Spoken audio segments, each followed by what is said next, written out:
oduu gaddaa.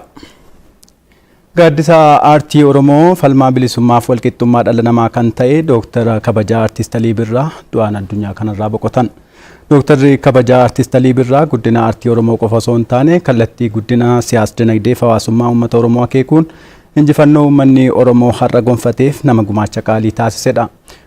Ashama harka fuunee jireenyi faayaa jaalatamtoota fi kabajamtoota hordoftoota yuutuubii kan taatan maraaf seenaa aartistoota keenya isin biraan gahu keessaa guyyaa har'aa kan ani isin biraan gahu gooticha sabboonaa kabajamaa jaalatamaa weellisaa walaleessaa fi qindeessaa Dooktar Kabajaa Artiist Alii Birraati. Alii Birraa weellisaa qindeessaa walaleessaa fi sabboonaa Oromoo. Aliin fulbaana 9 bara 1950 magaalaa Dirree Dhawaa naannoo Laga Harree jedhamutti dhalatee guddate.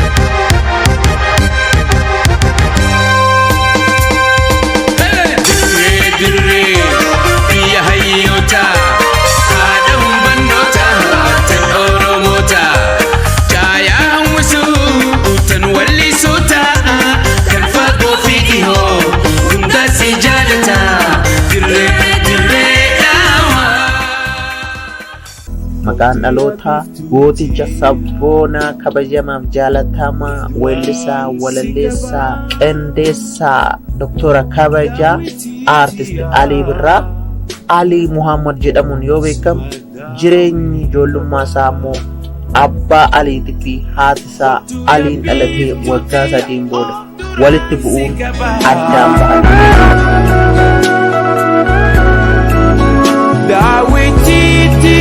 Sumata wikaba baritu ganamu waritu galgalu. Eegaata gooticha sabboonaa Oromoo kabajamaaf jaalatamaa weellisaa walaleessaa fi qindeessaa Dooktar Kabajaa Alii Birraa yeruma sanarraa kaastee carraan weellisaa gooticha kana abbaa isaa biratti akka guddatuuf dirqame. Sana booda abbaadhuma isaa biratti mana barumsaa Arabiffaa galuudhaan afaan Arabiffaa barachuu danda'e.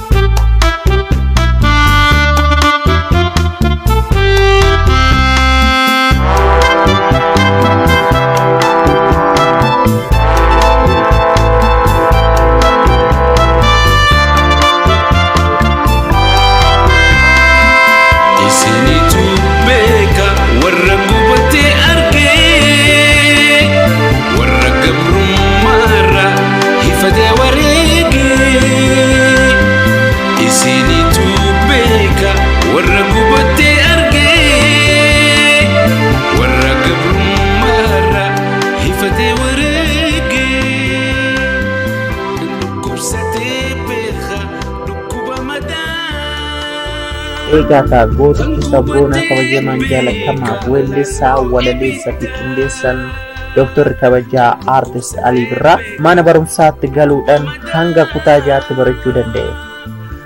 Weellisaa Alii Birraa kan yeroo har'aa onnee namoota addunyaa kanaa seenuudhaan sagalee kiilolee inni qabuu fi dandeettii walaloo fi yeedaloo irras darbee afaanota 6 weellisuudhaan isaan ragaa akka bahuuf taasise kun umrii ijoollummaa isaatti sababa abbaa fi haati isaa umrii waggaa 3tiin addaan waan bahaniif carraan isaa gara rakkootti erguu danda'eera. Sababa kanaanis karaa irratti bahee daldala adda addaa irratti hirmaachuudhaan lubbuu har'a ittiin jiraatee uummata biratti jaalalaa fi kabaja adda ittiin argate kana jiraachisuuf jedhee qorra aduu rooba osoo hin jedhin daldaluudhaan jiruu isaa umrii ijoollummaatiin itti fufuu danda'eera. Gootichi sabboonaa Oromoo Artiist Alii Birraa wayita umriin isaa 13 ta'u hawwisoo afran qalloo kan magaalaa Dirree Dhawaa keessatti aartii duudhaa aadaa uummata Oromoo dhoksaadhaan hojjechaa turetti makamuu danda'eera. Maarree sabboonaa gooticha kabajamaaf jaalatamaa Artiist Alii Birraa sagalee isaa kiilolee kanaan baandii afran qalloo keessatti umrii isaa qacaleedhaan tajaajiluu danda'eera. Eegaa weellisaa walaleessaa qindeessaa Artiist Alii Birraa yeroo aadaa Oromoo guddisoo miti dubbachuun hin danda'amnetti onneedhaan itti galuudhaan hojii isaa itti fufuu danda'eera. Weellisaa qindeessaa fi walaleessaa Artist Alii Birraa sirbi inni yeroo jalqabaa waltajjii irratti weellisuu danda'e Birraan Baree kan jedhu yoo ta'u, sababa sirbichi Birraan Baree jedhu hawaasa keessatti baay'ee jaalatamaaf hawwataa ta'eef maqaa dhalootaa Alii Muhammad jedhu dhiisanii sirba isaa yeroo jalqabaa Birraa jedhu Alii Birraa jedhamee yaamamuun isaa itti fufuurallee darbee hanga irratti maqaa isaa addunyaa irratti ittiin beekamullee ta'uu danda'e. Maarree akkuma jalqaba irratti isiniif kaasuuf yaaletti aartii aadaa Oromoo guddisuu miti dubbachuun hin danda'amu. Akkuma isiniin jedhe baandii afran qalloo dhokattee aadaa Oromoo guddisuuf tattaafattuu taate kan Aliin erga galee aartiinis guddachuun eegaltee bara 1965 yookaan waggaa lamaan Aliin itti galetti mootummaa Itoophiyaa yeroo sanaa kan ta'e Haayila Sillaaseedhaan hawwisoo afran qalloo cufamuudhaan namoota achi keessatti tajaajilaa turanii fi baandii sana dhaaban gara mana hidhaatti yoo galchan, weellisaa walaleessaa fi qindeessaa Artist Alii Birraa baqachuudhaan Finfinnee galuu danda'eera. Barris baratti wal kennitee akka Haayila Sillaasee mana hidhaatti naquuf yaadettis namoota kaawwan qabatu. Abshaalli guutichi sabboonaa kabajamaaf jaalatamaa weellisaa walaleessaa fi qindeessaa Dooktora Kabajaa Alii Birraa erga gara Finfinneetti galeen booda hojii sirbaa adda addaa irratti hirmaachuun hojjechuu danda'e. Hojiidhuma sirbaa kana keessatti sabboonaa Oromoo Ahimad Taaqii wajjin wal bare. Sabboontichi Oromoo obbo Ahimad Taaqii erga weellisaa qindeessaa fi walleessaa Dooktora Kabajaa Artist Alii Birraatiif sagalee isaa filolee ilaaluudhaan aartii fi fedhii isa keessa jiru erga argee meeshaa muuziqaa gitaaraa bituudhaan Alii Birraatiif kennuu danda'e. Bal'aa maal barbaadda jennaan ifa akkuma jedhe san weellisaa Alii Birraatis gitaara erga bitamee fi booda beekamtummaa isaa magaalaa guddittii Oromoo fi biyya keenya kan taate keessa saffisaan dabalee qacaleen weellisaa Alii Birraa beekamtummaa isaa erga sirriitti beekamee boodas aartiin duubatti deebi'uu hin qabu jechuudhaan dandeettii isaa ifatti baasuudhaan afaanota hedduu fayyadamuudhaan weelluu isaa itti fufuu danda'e. Afaanota weellisaa Alii Birraa danda'u keessaa afaan Oromoo biratti afaan Amaaraa, afaan Arabaa, afaan Hararii fi afaan Somaaliitti sirbuudhaan namoota ga'eessota abbootii taayitaa fi ogeeyyota muuziqaa biratti jajamuu fi jaalatamuu danda'e.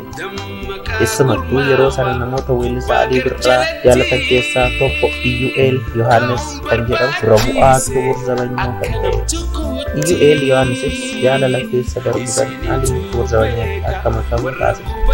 Weellisaa walaleessaa fi qindeessaa Artist Haacaalee Alii Birraa umurii waggaa 18 Kibur Zabanyaatti makamuudhaan weellistoota beekamoo ta'an kan afaan Amaaraatti sirbanitti yoo makamu, achi keessatti weellisaa Muhammad Ahmed, Xalahuun Gassasaa fi Buznash Baqqalaa fa'aatti makamuudhaan Kibur Zabanyaa keessatti carraa gara naannoo adda addaa deemee itti dandeettii isaa agarsiisan. Artistii weellisaa walleessaa fi qindeessaa Dooktora Kabajaa Alii Birraa gara Suudaanis deemuudhaan sirboota sirbaa ture. Achittis weellistoota beekamoo akka Muhammad Wardifaa wajjinis sirbuu danda'eera. Alii Birraattis yeroo Finfinnee jiruttis waltajjii guddaa hedduu kan akka Hagar Fikirii fi Raas Tiyaatiraatti sirbaati. Artist Alii Birraattis abbaa isaa obbo Muhammad waliin mari'achuudhaan umurii waggaa 27 Finfinnee gadi dhiisee deemuu danda'eera. Baruma weellisaa Alii Birraa Finfinnee gadi lakkisee deemuun bara 1970tti warraaqsi Itoophiyaa mootummaa Dargiitiin mooticha Haayila Sillaasee irratti baname. Kanaanis wal qabatee kan yeroo weellisaan Alii Birraa baqatee Finfinnee galu gitaara Aliidhaaf bitee sabboonaa Oromoo loltuu Ahimad Taaqii baha Itoophiyaa keessatti loltuu mootummaa Dargiitiin osoo loluu du'uun loltuu Ahimad Taaqiitis weellisaa Alii Birraa keessatti gadda hangana hin jedhamne keessatti weellisaa Alii Birraa gadduu qofa osoo hin taane sagalee isaa kiiloloo ta'een walaloo barreessee yaadaleessuudhaan sabboonaa Oromoo loltuu Ahimad Taaqiitti sirba sirbe. Innis maqaa isaa Ahimad Taaqii duraa Hundee ture. Weellisaan Alii Birraatis yaa hundee bareedaa yaa fiixee miidhagaa jechuun weellisuu danda'e.